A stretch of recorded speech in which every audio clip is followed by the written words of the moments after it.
Eternal beauty के रूप में नाइटिंगेल यहाँ पे शो किया गया है, डिपिक्ट किया गया है। किसके द्वारा? किड्स के द्वारा। हम लोग किसको पढ़ रहे हैं? किड्स साहब को पढ़ रहे हैं। ठीक है, वॉइस और स्क्रीन दोनों क्लियर है? जी बता दीजिए। Yes ma'am. ओके, यहाँ पे देखिए नोटेबल लाइंस क्या है? Thou wast not born for death.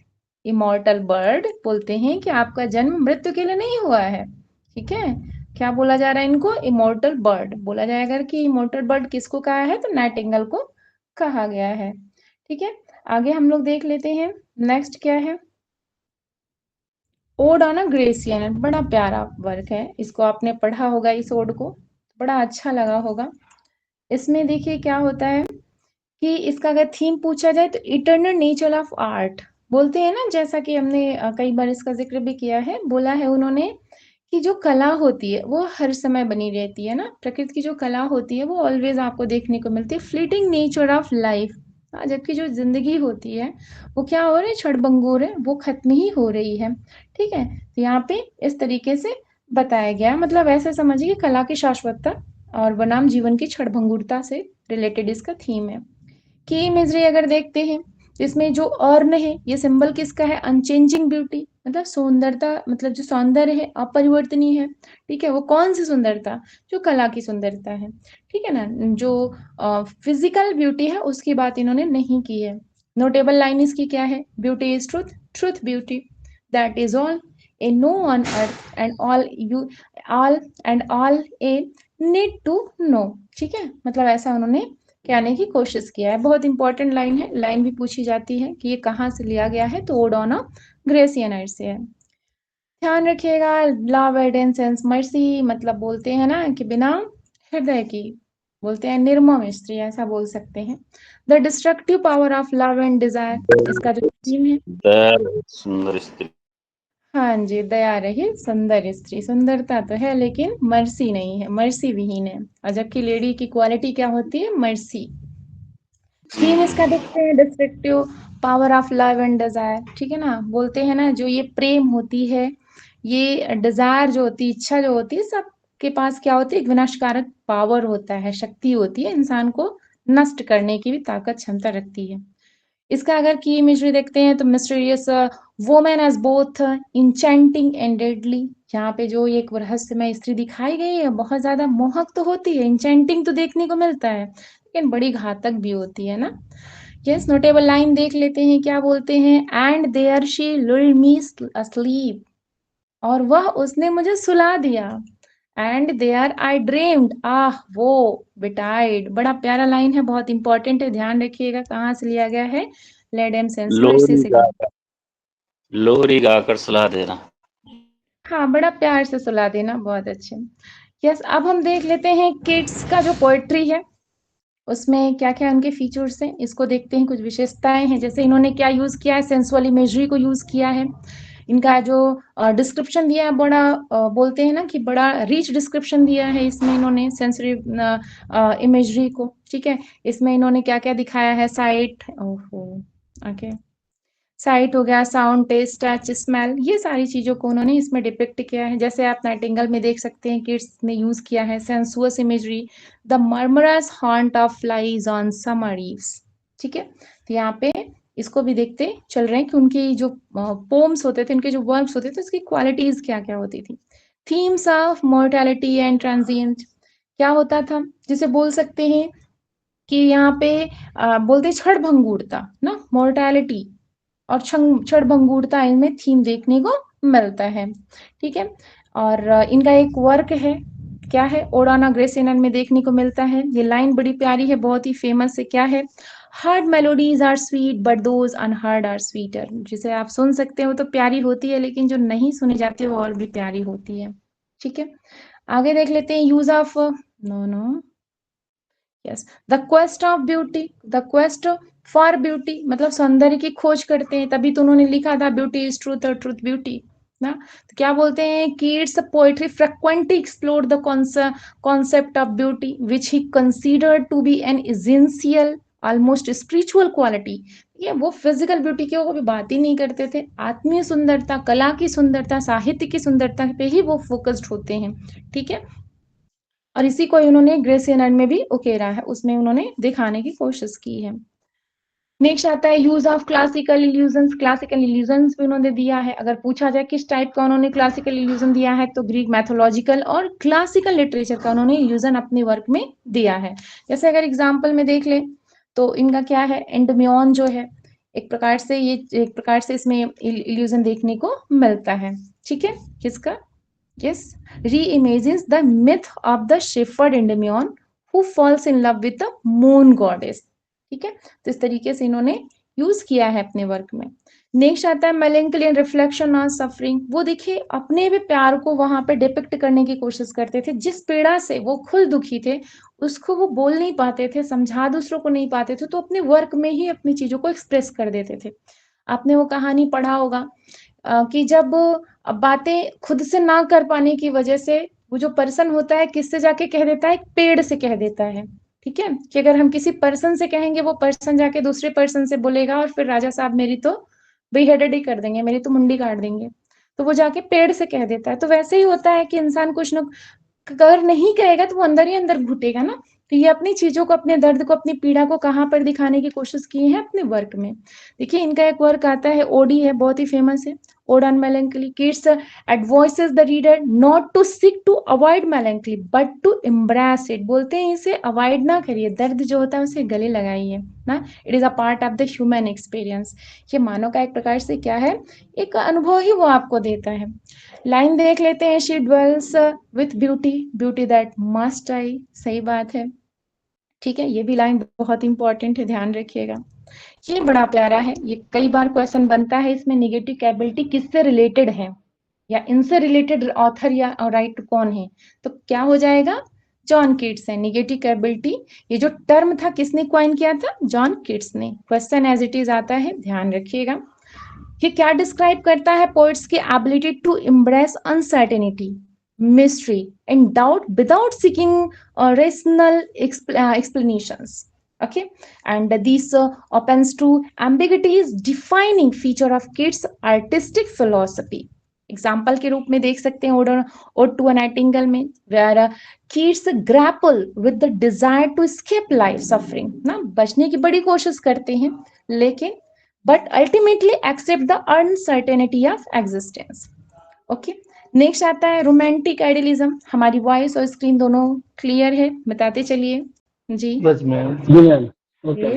Romantic idealism well known है। इसमें क्या उन्होंने व्यक्त करने की कोशिश किया है कि आप किसी से भी बेपनाह प्यार करिए लेकिन उम्मीद ना करिए कि आप अब सिर्फ प्यार के बदले वो आपको प्यार ही मिलेगा। ठीक है ना, तो क्या बोलते हैं यहाँ पे, एक प्रकार से उन्होंने रोमांटिक आदर्शवाद को प्रस्तुत किया अपने वर्क में। Kids poetry reflect a strong sense of romantic idealism, the belief in the power of imagination and creative work transcend the limitations of the material world। His work often reflects a longing for an ideal, unattainable world। कहाँ पे देखने को मिल सकता है, love and इनसेंस mercy में presents in idealised but ultimately dangerous vision of love and beauty where the night's dream of perfect love leads to despair। ये work आप लोगों ने पढ़ा होगा, बड़ा प्यारा वर्क है इनका। देख लेते हैं कुछ इनके जो कंटेम्प्रेरीज पोएट्स थे उनके वर्क फेमस। ठीक है, तो वर्ड्सवर्थ साहब को तो आप बहुत अच्छे से जानते हैं। ये जो कीट्स साहब है, शैली साहब है, ये सेकेंड जनरेशन रोमांटिसिज्म के सेकेंड जनरेशन में कंसीडर किए जाते हैं। ठीक है, और जो वर्ड्सवर्थ है वो फर्स्ट में आते हैं। ठीक है, ध्यान रखिएगा। तो सेकेंड जनरेशन में रोमांटिक से अलॉन्ग साइड बैरन हो गया, शैली हो गया और कीट्स हो गया। और फर्स्ट में कौन आते हैं, विलियम वर्ड्सवर्थ आते हैं। 1770 से लेकर के 1850 तक में इनको कंसीडर किया जाता है। 1770 7 क्या होता है बताइए, 7 अप्रैल, क्यों 7 अप्रैल ना, 1770 में इनका जन्म होता है यस ना। मैम, हाँ जी, यस, देखते हैं। Known as one of the founders of romantic movement, Wordsworth poetry often explores the relationship between nature and human spirit। His collaboration with Samuel Taylor Coleridge produce करते हैं lyrical ballad जो 1798 में आता है, which is considered a manifesto of romantic movement, well known है। yes, आगे देख लेते हैं, ये बहुत इंपॉर्टेंट है, ध्यान रखिएगा। टिंटन अबे जो 1798 में आता है, एक प्रकार से meditation on the power of nature to restore and heal the soul. अगर पूछा जाए वर्ड्सवर्थ ने नेचर को restore and heal the soul के रूप में कहाँ पे दर्शाया है, तो टिंटन अवे में, जो 1798 में आता। प्रेल्यूड में देखिए उन्होंने क्या दिखाया है, एक एक जो प्रेल्यूड है एक ऑटोबायोग्राफिकल इपिक है, इपिक पोम है, रिफ्लेक्ट करता है वर्ड्सवर्थ के फिलोसफिकल डेवलपमेंट को दिखाता है। अगर पूछा जाए कि वर्ड्सवर्थ के फिलोसफिकल डेवलपमेंट का जिक्र कहाँ वर्ड्सवर्थ ने किया है, तो प्रेल्यूड में किया है, जो किस कब आता है, 1850 में आता है। पोस्थुमस से इनका वर्क ये। चेस्टी कॉलरिज वेल नोन है, जो 1772 टू 1835 34 के बीच में इनका लाइफ स्पैन होता है। ठीक है, देख लेते हैं close collaboration of Wordsworth, well known है। और Coleridge poetry is known for its imaginative and dream like quality, often delving into the supernatural things, इसमें देखते हैं मिलता है। और ये क्वेश्चन भी बना हुआ है, ठीक है, और हम लोग ने ही उस टेस्ट सीरीज में ऐड किया है, याद है ना, क्यों। तो इसमें देखते हैं कुछ इनके फेमस वर्क हैं। Rime of the ancient mariner, जो क्या किस में आता है, yes, rime of lyrical ballad का पहला ही वर्क होता है ना, rime of the ancient mariner. और लास्ट कौन सा होता है, yes, Tintern Abbey. Tintern. Tintern Abbey. बहुत अच्छे, हाँ जी। और दूसरा देखिए कुबला खान, ये कब आता है, 1816 में आता है। अ fragmented mystical vision of a dream place. Actually इन्होंने इसको सपने में देखा था, ठीक है, उस सपने को ही उन्होंने यहाँ पे डेपिक्ट किया है। ठीक है, एक्चुअली एक अफीम के नशा किया करते थे, वेल नोन है, आप लोग को पता होगा, एसटी कॉलरीज अफीम बोल सकते हैं कि ओपियम के बहुत ज्यादा एडिक्टेड थे। तो उस एडिक्शन में ये मतलब ले करके सो गए, और उस ड्रीम में ने इस कहानी को उन्होंने देखा, और उस पे उन्होंने उससे प्रेरित होकर के इन्होंने ये लिखा था कुबला खान। लॉर्ड बैरन देख लेते हैं, यस, लॉर्ड बैरन का क्या है, बैरन वाज अ, इनका देखिए life span 1782 to 1824, and Byron was the larger than life figure who embodied the romantic hero. Rebellious, passionate and individualistic थे ये, ठीक है, बहुत ज्यादा विद्रोही थे, बहुत भाविक, मतलब व्यक्तिगत इनका हर चीज इसमें देखने को मिलता है, इनके वर्क में भी झलकता है। इस work of an critics society and explores theme of love, adventure and exile. Famous अगर वर्क देख लेते हैं, चाइल्ड हेरोल्ड्स ऑफ पिलग्रिम्स, जो आता कब है, 1812 में आता है। अ लॉन्ग नरेटिव पोम, ये इनका क्या है, एक लॉन्ग नरेटिव पोम है, ध्यान रखिएगा, ठीक है। और इसी से ही बैरन का जो रेपुटेशन होता है वो स्टेब्लिश्ड हो जाता है, एंड इंट्रोड्यूस द बैरोनिक हीरो, ठीक है, a world very rebellious figure के रूप में ये उभर के आते हैं, इसी वर्क से ये फेमस हो जाते हैं। देखिए ये क्वेश्चन भी बना है, डॉन जुआन, जो 1819 टू 1824 के बीच में आता है, पब्लिश होता है, एक सटायरिकल पोम होता है, रोमांटिक एडवेंचरस और लेजेंडरी लवर का इसमें कहानी देखने को मिलता है। ये सबसे इनकी लंबी वर्क है, ठीक है, लॉन्गेस्ट वर्क के अंतर्गत आता है डॉन जुआन, और ये अनफिनिश्ड भी है, ध्यान रखिएगा, ये फिनिश्ड भी नहीं है, ये अनफिनिश्ड है। ओके, पीबी शैली को भी तो हम लोगों ने पढ़ा है, इनके बारे में भी आप लोग बहुत अच्छे से जानते हैं। एक प्रकार से भी बहुत ही रेडिकल थे, इनका जो व्यू था बहुत ज्यादा रेडिकल था, इसी वजह को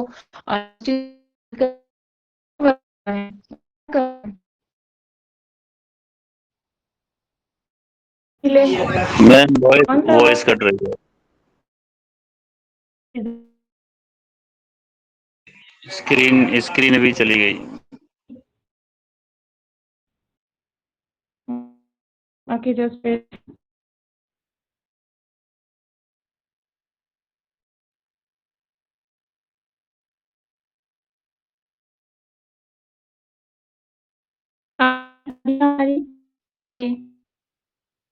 आवाज सही ना आएगी ना, आवाज ब्रेक कर रही है।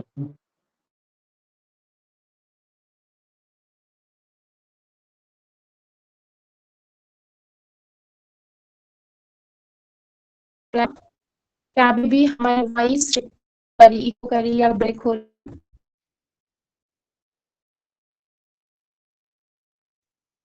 जस्ट वेट, हम एग्जिट ही करते हैं।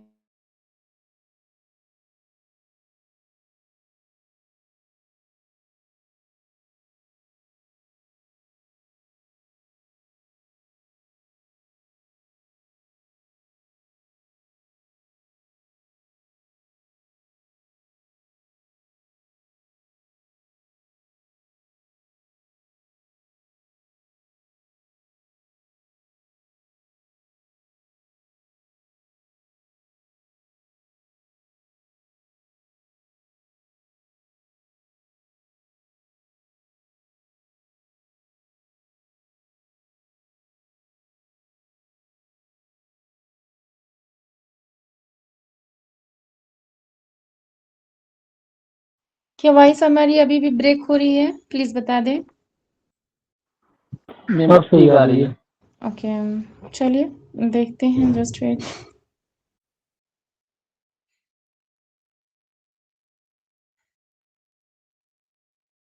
यस, स्क्रीन विजिबल हो रही है, रिप्लाई करते रहिए। ओके, तो देखिए, हाँ जी, हम पूछ रहे थे आप लोगों से कि किस वर्ग की वजह से इनको एग्जाइल कराया गया था यूनिवर्सिटी से, वो आता कब है? 1811 में आता है। 1811 में आता है। हाँ, वर्क का नाम क्या होता है? नेसेसिटी आता है? Necessity of antithesis. बहुत अच्छे, बहुत अच्छे। ये छोटे छोटे पॉइंट भी दिमाग में हम लोग को रिकॉल करते चलना है। ठीक है, तो देख लेते हैं एजामाइंडियंस जो 1818 में आता है, एक प्रकार से सोनेट होता है। ठीक है, ये सब हम लोगों ने बहुत डिटेल में पढ़ा हुआ है। प्रोमिथस अनबाउंड जो 1820 में आता है, एक प्रकार से लिरिकल ड्रामा होता है। तो इस तरीके से हम लोगों ने केट साहब के बायोग्राफी को कंप्लीट किया है। कुछ इंपॉर्टेंट और फैक्ट है जिसको हम लोग कल कवर करेंगे। यहाँ तक में किसी को कोई डाउट हो बता सकते हैं जी। Okay, thank you. Welcome, welcome everyone. Thank you. Thank you very much. Am I audible to all of you? Yes sir. Yes sir. Good evening sir. Audible sir. Good evening. Good evening. GIC और PGT के point of view से हम लोग इस session में काम कर रहे हैं। अरिस्टोटल पर लिटरेरी क्रिटिसिज्म हम लोगों ने डील किया है। आज उस पे 50 क्वेश्चन थे। किड्स के बायोग्राफिकल फैक्ट्स पे जो है कुछ जो है 20 शायद 25 के करीब में MCQs का टेस्ट था आज। 2 टेस्ट आप लोगों के चल रहे थे। एक टेस्ट जो है ग्रामर के प्रोनाउन पे था, प्रोनाउन के कॉन्सेप्चुअल पे। तो 3 टेस्ट आप लोगों को मिले हैं आज। तीनों कर लिए हैं कि एक भी नहीं किए? क्यों? सर 2 हो गए, एक छूट गया, वो एक नहीं किया है। तो 2 कर लिए, एक नहीं किया है। अरिस्टोटल वाला नहीं किया अभी। अच्छा, टेस्ट कर रहे हैं। टेस्ट करने से कुछ फायदा नजर आ रहा है कि सिर्फ पढ़ाई करना ही बेहतर लगता है? क्यों? सर टेस्ट करने से थोड़ा इवोल्यूशन हो जाता है खुद का ना, कि क्या कितना याद रहा। अच्छा रिवीजन होता है सर। 2 टेस्ट में दे हमें आज, क्रिटिसिज्म पर और एक उस पर। 2 का है आज तो। आपके तो टेस्ट जो टोटल पेड के मिला के तो आज 4 टेस्ट चल रहे थे। मिल्टन के पैराडाइज लास्ट पे था, और प्रोनाउन पे था, अरिस्टोटल पे था, और कीट्स पे था। 4 थे ना? क्यों? टेस्ट ही एक ऐसी प्रक्रिया है जिसके माध्यम से आप अपने आप को जो है रनिंग में रख सकते हैं। इसके अलावा और कोई विकल्प अभी तक हमको तो नहीं समझ में आया कि कैसे जो है रनिंग में रखा जा सकता है। बाकी पढ़ लिख चुके हैं आप सब। रिवीजन करना, पढ़ना और साथ में टेस्ट करना, यही एक विकल्प है अपने आप को जो है मेंटेन रखना। हम लोग जो है क्रिटिसिज्म जो डील कर रहे हैं इस सेगमेंट में, अरिस्टोटल को किए हैं। अरिस्टोटल के बाद जो है हम लोगों को अब जो नेक्स्ट क्रिटिक्स को देखना है वो जॉन ड्राइडन है। जॉन ड्राइडन बहुत महत्वपूर्ण है।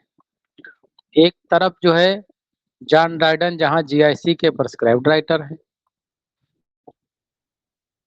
दूसरी तरफ जॉन ड्राइडन का जो क्रिटिकल जो सेक्टर है वो जो है किसी भी एग्जाम के लिए इम्पोर्टेंट है, चाहे PGT हो, चाहे TGT हो, या कोई भी एग्जाम हो।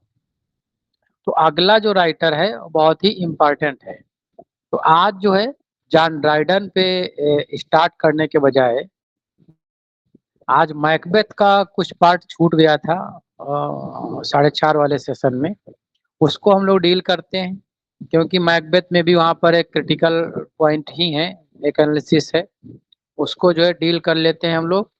और कल से जो है हम लोग जॉन ड्राइडन पे स्टार्ट करेंगे। कल हम लोगों का डेमो का एक लास्ट पीरियड भी है। कल जॉन ड्राइडन का जितना हो सकता है काम कर लेंगे आप लोग के साथ में। परसों से जो है हम लोग जो है LT ग्रेड का हो या GIC का हो, बहुत सारे साथी जो है 28 तारीख का इंतजार कर रहे हैं शायद विज्ञापन आ जाए, फूल वाला आ जाए तब हम पढ़ें। खैर उनकी अपनी स्ट्रेटजी है। हम लोगों की तैयारी जो है स्टार्ट है और कल से जो है हम फुल्ली जो है डेडिकेटेड एस्पिरेंट्स के साथ में काम करना चालू कर देंगे। कतई इस चीज़ की जो है ये चिंता नहीं कि कितने लोग जो है पढ़ने के लिए तैयार हैं, कितने लोग जो है 28 तारीख का इंतज़ार कर रहे हैं, क्योंकि एलटी और जीआईसी का एक बहुत ही क्रीमी पोस्ट है। इस समय जो लोग पिछले 2.5-3 साल से बहुत ही जी तोड़ के मेहनत करते आए हैं, लेकिन अगर इस समय वो लापरवाही कर रहे हैं तो ये उनके लिए बेहतर नहीं होगा। बाकी जो है मेहनत जो इतने दिन से किया है उसको अगर यूटिलाइज करना है, उस मेहनत को जो है सही ढंग से लगाना है, तो इस समय जो है उससे ज़्यादा मेहनत आपको करने की ज़रूरत है जितनी आप 2.5-3 साल से करते आए हैं।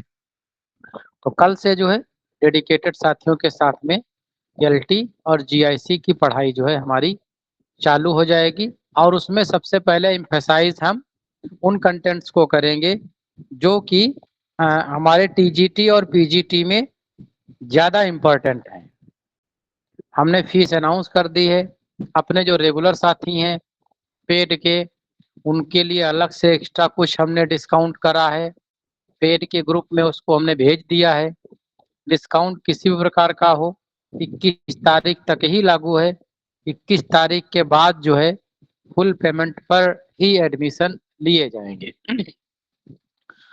आज हम लोग देखते हैं मैकबेथ का हम लोगों ने मॉर्निंग सेशन में 4:30 वाले सेशन में प्ले पूरा देख लिया था कि किस एक्ट और किस सीन में क्या क्या जो है घटनाएं होती हैं। उन घटनाओं के साथ साथ कौन करेक्टर क्या क्या स्पीचेस बोलता है। हम टोटल जो है एक्ट 5 के 8th सीन तक के पूरा देख लिए थे। अब हम देखेंगे कुछ बिब्लिकल रेफरेंस। अब बिब्लिकल रेफरेंस होते क्या हैं, थोड़ा हम आपको जो है अगर एक हाईलाइट बता दें तो समझ में आ जाएगा कि बिब्लिकल रेफरेंस होता क्या है। जैसे हम लोगों ने अब तक के कई बार प्रैक्टिस सेट में एक नाम पढ़ा है, क्वेश्चन बनता है, सैटन का कंपैरिजन किया जाता है एक बिब्लिकल कैरेक्टर से जिसका नाम वहाँ दिया जाता है लूसीफर। ऑप्शन में आप होता है लूसीफर। हम लोग जो है तुरंत जो है लूसीफर को पकड़ करके उसको लगा देते हैं और वो क्वेश्चन रटा रटाया हमारा है। क्या लूसीफर का कॉन्सेप्ट है हमें नहीं पता है, ना ही किसी किताब में दिखाया गया है, ना बताया गया है। सिर्फ जो है वो क्वेश्चन मिलता है और हम लोग जो है लूसीफर पकड़ के उसको लगा देते हैं, रट लिए हैं पूरा का पूरा क्वेश्चन। जबकि ये जो स्पीच है ये मालकम की स्पीच है, एक्ट 4 के सीन 3 में आती है। Let us seek out some desolate shade Malcolm's grieves Scotland's plight in exile. परेशान है अपने एग्जाइल पर। और ये जो आता है जो एल्यूजन है ये इकोस जो साहब 87 है वहां से लिया गया है बाइबल से। और यहाँ पर मलकाम का जो पूरी स्पीच ही है वहीं से जो है ये रेफरेंस उसका जो है माना जाता है। Angels are bright still though the brightest fell. आपको क्वेश्चन में यही लाइन ही मिलती होगी। Malcolm test Macduff's loyalty referring fallen angels. जब रिवेल कर देते हैं लोग तो ऐसा माना जाता है कि जो मैकडफ है ये जो है मैकबेथ के साथ ही में था। तो सैटन के पक्ष वाला इसको जो है मान करके मालकाम पहले इसको टेस्ट करता है इसकी लॉयल्टी को कि देखे भाई साहब तुम हमारे लायक हो कि नहीं हो, तुम रिवेंज ले पाओगे कि नहीं ले पाओगे। जैसे वहां पर एब्डिल का जो है कॉन्सेप्ट आता है पैराडाइज लास्ट में, वहीं से एल्यूजन लिया गया है। लूसीफर का ल्यूक से लिया गया है। आपसे अगर एक डेप्थ में क्वेश्चन पूछ ले यही जाए कि लूसीफर का जो कॉन्सेप्ट है कहाँ से है तो ल्यूक से है। और ल्यूक के साथ साथ में ईसाई 14 से भी इसका जो है रेफरेंस मिलता है। तो ये जो है हैं बिब्लिकल रेफरेंसेस जिनसे जो है क्वेश्चन बने हैं और आगे भी बनने की उम्मीद है। क्योंकि हम एलटी ग्रेड पढ़ रहे हैं, एलटी ग्रेड में प्ले के डेप्थ से एनालिसिस से और क्रिटिकल व्यू से ज्यादा क्वेश्चन बनने के चांसेस हैं। तो हम मैकबेथ को जो है आज फिनिश कर लेते हैं इस सेशन में इसी के पॉइंट ऑफ व्यू से। हालांकि जितने एक्ट जितने सीन हैं सबका जो है हमने इसमें रेफरेंस दे रखा है, और ये चीज मार्केट की किसी किताब में नहीं मिलने वाली। इवन तो है जो ब्रांडेड किताबें आपको मिल जाएंगी मार्केट में, जिनका लोग सोर्स भी देते हैं, वहां पे भी आपको ये मिलेगा नहीं। हाँ, आपको इनके ओरिजिनल टेक्स्ट पे मेहनत अगर आप कर सकते हैं तो चीजें मिलेंगी। हमने क्यों काम करा इसका, इस पे जो है क्योंकि इससे क्वेश्चन बने हैं, और ये क्वेश्चन जब बने हैं तो आगे भी क्वेश्चन बन सकते हैं, इसलिए इस पे काम करना ज्यादा आवश्यक समझा। जैसे एक्ट फर्स्ट के सीन 2 में जो सार्जेंट रिपोर्ट करता है डंकन को बैटल के संबंध में, तो ये एल्यूजन है, और ये एल्यूजन लिया गया है क्राइस्ट के क्रूसिफिकेशन से। वहां पर पूरी की पूरी लाइन ही ऐसे दी हुई है, गोल गाथा मैथ्यू 27 से लिया गया है, ये पूरी लाइन वहीं पर दी गई है। और यहाँ पर जो है एक savagery to the soldiers who crucified Jesus emphasize their remorseless sense, ये वहां से रेफरेंस लेकर के यहाँ पर विलियम शेक्सपियर ने इसको वर्ड को लिया है। जैसे गोल गाथा, यही पूछ लिया जाए कि इसका रेफरेंस क्या है, बाइबल से है रेफरेंस इसका, मैथ्यू से ये लिया गया है। अगला जो है God save the king, Ross की स्पीच आती है, ये जो है सैमुअल से लिया गया है।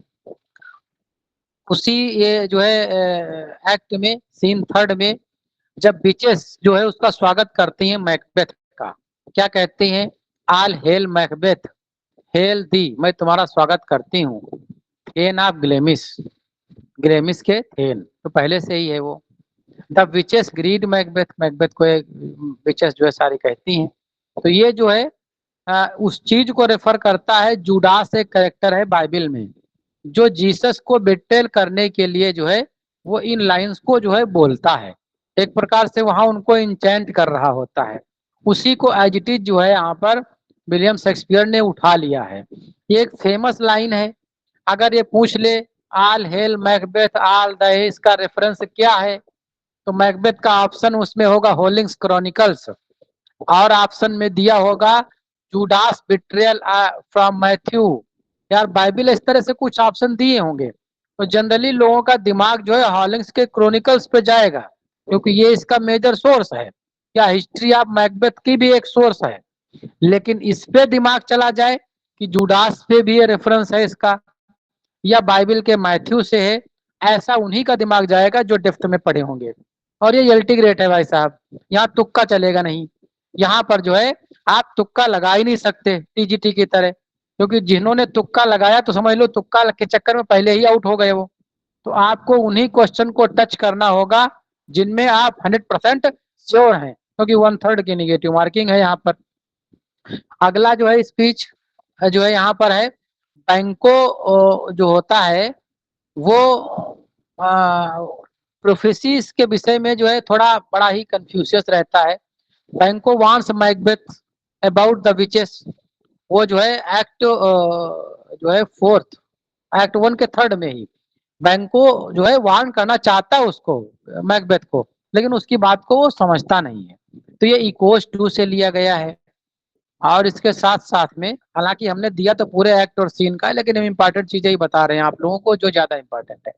There is no art to find the mind construct in the face, Duncan जो है बात कर रहे होते हैं थेन ऑफ कार्टर के रिवेलियस नेचर को लेकर के, वहां पर अपने लॉर्ड से बात कर रहे होते कि चेहरे पर को देख करके ऐसा कोई विद्या नहीं बनी हुई है, उसके चेहरे पे नहीं लिखा हुआ है कि आखिर बंदा ये करना क्या चाहता है।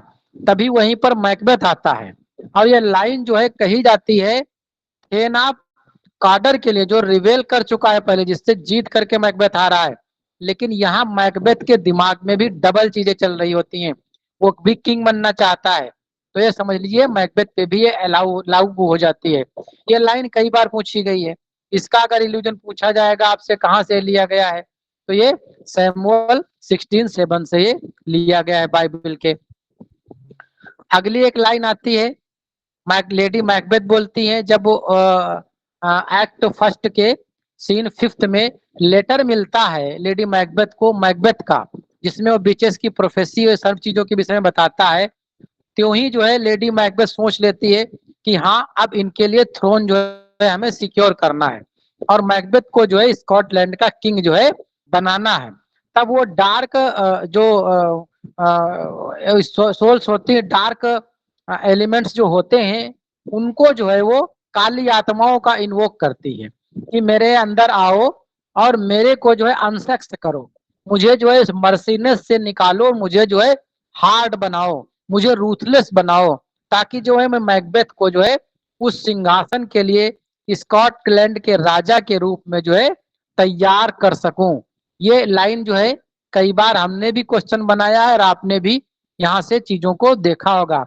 कम thick night and pall the dunnest smoke of hell that my keen knife see not the wound it makes. जहां पर जो है वो इन्वोक करती है, इसी में जो है वो अनसेक्स वाली स्पीच आती है। तो ये लिया गया इकोस जॉब से जो है ये उन्होंने एज इट इज उठाया है। और एक लाइन अलग से और आती है, मैकबेथ जब कहता है my dearest love Duncan comes here tonight, lady Macbeth से कहता है कि मेरे जो है सबसे प्रिय राजा डंकन यहाँ पर आ रहे हैं।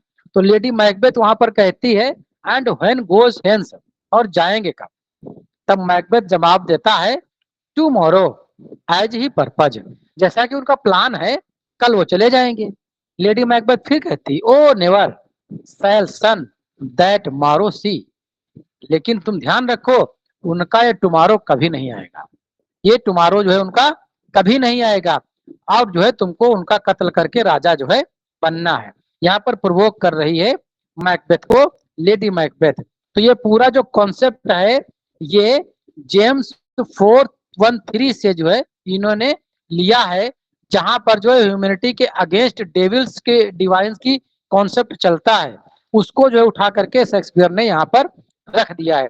तो आपसे पूछा जा सकता है, एक फेमस कन्वर्सेशन है, कई बार जो है यहाँ से क्वेश्चंस बने हैं, प्रीवियस में भी आप लोगों ने डील किया है। तो ये लाइंस भी यहाँ पर आपकी तैयार होनी है, उनका एल्यूजन भी तैयार हो रहा है और रेफरेंस कहाँ कहाँ से लिया गया है ये भी जो है तैयार हो रहा है।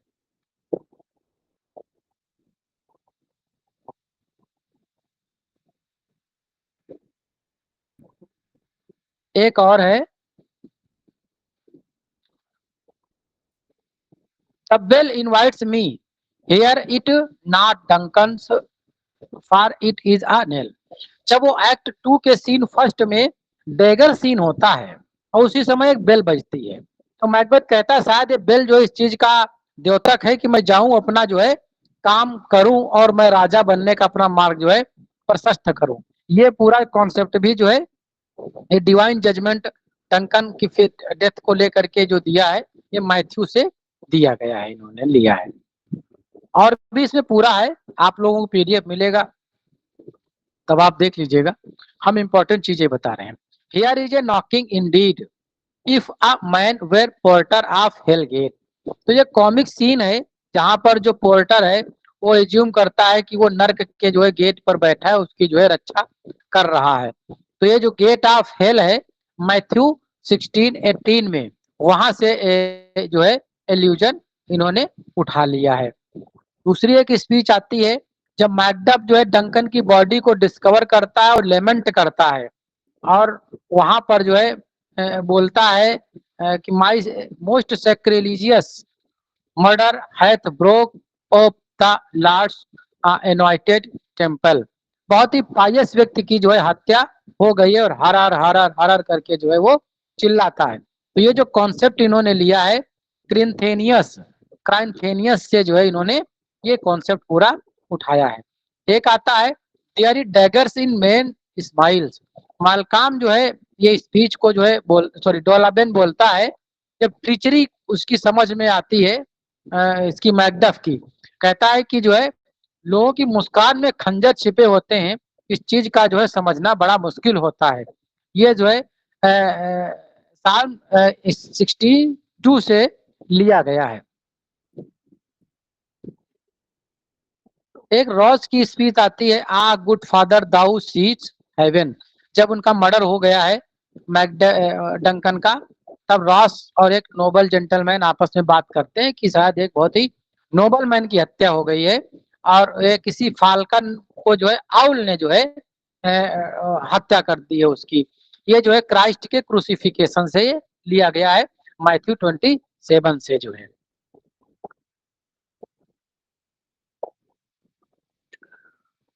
मैकबेथ का जो एक्ट थर्ड सीन फोर्थ में आता है, it will have blood, they say blood will have blood, blood blood होता है। Macbeth fears retributions after seeing banquet ghost, ये बैंकेट का सीन है और वहां पर जब घोस्ट अपीयर होता है और उनको देख के घबरा रहा होता है, ये इक्वल्स जेनेसिस 9:6 से जो है ये कॉन्सेप्ट लिया गया है बैंकों का घोस्ट का। ये हम बता ही चुके हैं आपको जो है, मलकान की स्पीच लूसीफर वाला जो कॉन्सेप्ट है। पूरे एक्ट के जितने सीन हैं सब में जितना जितना इन्होंने रेफरेंस दे रखा है वो पूरा दिया है। लेडी मैकबेथ जो फिफ्थ एक्ट के सीन फर्स्ट में जो है उसका जो स्लीप वॉकिंग का आता है और वो अपने हाथों को रगड़ती है और कहती है कि मेरे हाथों से खून की जो है बू ऐसी आ रही है, और ये जो है शायद पूरे अरबिया का परफ्यूम ले आया जाए तो भी जो है हमारे इस ब्लड को जो है साफ नहीं कर पाएगा। स्लीप वॉकिंग जो ये सीन है ये मैथ्यू के 27 से लिया गया है और इसाक 59 से है। ये जो है इनडिविलिटी सिन को, पाप को जो है ये दर्शाता कॉन्सेप्ट है, उसको जो है विलियम शेक्सपियर ने मैकबेथ में डिपिक्ट किया है। एक्ट फिफ्थ के सीन फिफ्थ में एक बहुत फेमस स्पीच जो है, ये कई बार आप लोगों को क्वेश्चन देखने को मिला होगा, tomorrow and tomorrow and tomorrow, और ये फेमस स्पीच है। अगर सिंपल सा क्वेश्चन बनाना होगा तो ऐसे ही बना देगा और हर कोई कर लेगा कि मैकबेथ की स्पीच है और फिफ्थ से है, ये भी क्वेश्चन बना हुआ है।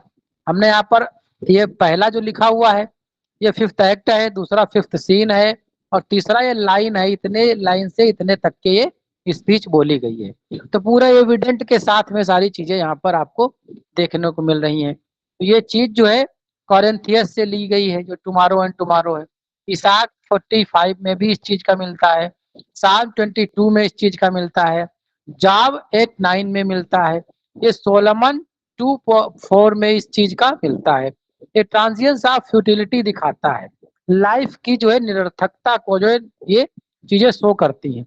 तो इतनी जगह से जो है ये पूरा कॉन्सेप्ट आपको देखने को मिलता है टुमारो एंड टुमारो का, वहां से जो है ये चीज उन्होंने शेक्सपियर ने उठाई है। अगला जो एक आता है,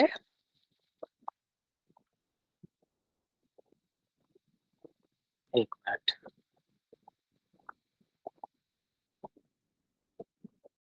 हाँ, I pull the resolution and begin doubt the equation.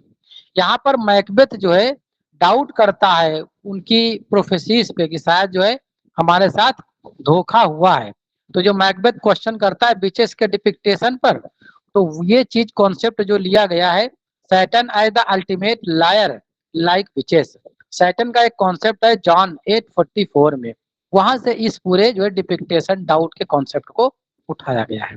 अब आता है इसमें जो मोस्ट इंपॉर्टेंट जो कॉन्सेप्ट है वो बिचेस का चैंटिंग है। एक्ट 4 के सीन जो फर्स्ट में आता है, एक जो गाना आता है इनका सॉन्ग है, double double twelve and trouble annotation for the, एक डार्क केव है, मिडिल में जो है एक जलती हुई कढ़ाई है, बॉयल होती थंडरिंग की इन्वायरमेंट है, और बिचेस तीनों जो है वहां पर इंटर करती है। फर्स्ट बिचेस करती है thrice is brinded cat hath mew, बिल्ली की आवाज की तरह निकालती है। Second witches thrice the once एग द पिग विंड, एक सुअर की तरह आगे जो है वो आगे जो है उसका सीन दिखता है। थर्ड विच जो होता है हार्पर्स क्राइस दिस टाइम, ये टाइम, ये टाइम। सारी जो विचेस हैं जो वो उस कढ़ाई के चारों तरफ खड़ी हैं, round about the cauldron go in the poisoned entrails throw. अब वहीं पर जब मैकबेथ आता है उसको वहीं पर खड़ा करके उससे जो है बातचीत कर रही है। फिर सारी की सारी कहती हैं double double toil and trouble. ये सॉन्ग कई बार पूछा गया है, आपसे भी पूछा जा सकता है किसी भी एग्जाम में। Second witch fillet of a fenny snake, ये इसकी जो है फीचर्स दिए हैं, हम इसको हिंदी में भी आप लोगों को ट्रांसलेट करके जो है इसको दे देंगे। फिर सारी के सारी जो है ये गाना गाती हैं, डबल डबल 12 एंड पूरा एक इनका कन्वर्सेशन पूरा चलता है। इसको जो है पूरा कन्वर्सेशन हमने हिंदी में भी आप लोगों के लिए बना दिया है। पूरी जो चैंटिंग है चुड़ैलों की, ये प्राइस वेंट काइट ही चुड़ैलों की शुरुआत होती है। और ये जो है डबल डबल, ये बहुत ही फेमस लाइन इसकी थी। हेकेट जो है तारीफ करती है इसमें।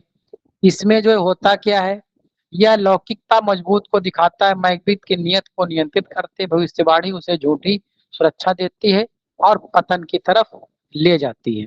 ये जो लाइनें हैं आपको जो है वनडे एग्जाम में तो समझने में काम आएंगे ही आएंगे, साथ में जब रिटर्न आप इसका करेंगे तो ये लाइनें विथ कॉन्सेप्ट, क्योंकि जब आप इंग्लिश में समझते हैं तो इंग्लिश में बहुत बढ़िया, अगर वोकैब सारा कुछ है तो इंग्लिश में बहुत अच्छे समझ जाते हैं, वरना हिंदी का थोड़ा सहारा अगर मिल जाएगा तो कॉन्सेप्ट समझने में आपको आसानी हो जाएगी। तो जो हमारा प्रयास है एलटी ग्रेड का हो या जीआईसी का हो, तो हम प्री और मेंस दोनों को टारगेट में लेकर के चल रहे हैं। इतना हम लोगों ने मैकबेथ पे काम कर लिया है कि अगर जो है हमें मेंस पे जाना हो तो फिर वहां पर थोड़ा ही हमको रिवाइज करने की जरूरत पड़ेगी और मेंस भी हमारा यहीं से काम चल जाएगा। यहाँ पर जो सेकंड विच की स्पीच एक आती है, cool it with a baboon's blood then the charm is firm and good. इन जो है विकेट इंटर करती है और तीनों विचेस जो है यहाँ पर यही गीत गाते हुए पूरा सीन जो है समाप्त हो जाता है और मैकबेथ को जो है एक फॉल्स सिक्योरिटी यहीं पर मिल जाती है। तो इस तरह से जो है हम पूरे इम्पोर्टेंट फैक्ट के साथ में मैकबेथ को कवर कर लिए हैं। और मैकबेथ पे पॉसिबली कल नहीं तो जो है परसों मिनिमम 50 क्वेश्चन या हो सकता है इससे ज्यादा क्वेश्चन जो है आपको इसी नोट्स पर आधारित मिल जाएंगे और तब जाकर के आप ये मान सकते हैं कि आपने एक बार पढ़ाई मैकबेथ की कर ली है। रिवीजन आपको तब तक करते रहना है इनका जब तक के एग्जाम में आपके ये जो आपका जो नॉलेज है OMR में कन्वर्ट नहीं हो जाता है। सेशन आज का हमारा यहीं तक रहेगा। किसी को कोई डाउट हो तो फिर हमसे जो है पूछ सकता है।